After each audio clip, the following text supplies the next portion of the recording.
আমি আর আমার স্বামী ধন সম্পদ নিয়ে নৌকায় করে বাড়ি ফিরছিলাম। হঠাৎ করে বাচ্চার শিশু স্বামীর পায়ে পড়তেই সে তো রাগে অন্ধ হয়ে গেল। টাকার লোভে সে আমাকে আর দুধের বাচ্চাকে মাছ সমুদ্রে একটা কাঠে লাঠি মেরে ফেলে দিল, আর সব ধন সম্পত্তি নিয়ে সে একাই পালিয়ে গেল।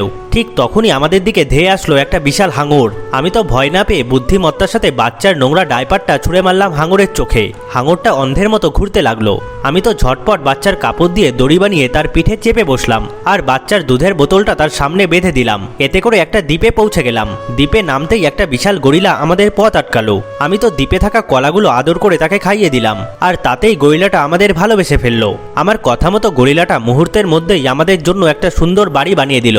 আমরা সেখানে সুখে থাকতে লাগলাম। এদিকে আমার সেই লোভী স্বামী মাঝ নদীতে তৃষ্ণায় ছটফট করতে করতে ভাসতে ভাসতে আমাদের দ্বীপে এসেই পৌঁছালো। এদিকে আমাদের সুখে থাকতে দেখে এক বস্তা সোনা দিয়ে আমাদের মাছের টুকরোটা কিনতে চাইলো। আমি সোনার বস্তায় লাথি মেরে গরিলাকে ইশারা করলাম। গরিলাটা তাকে তুলে একটা আছাড়ে আবার সমুদ্রে ছুঁড়ে ফেলে দিল।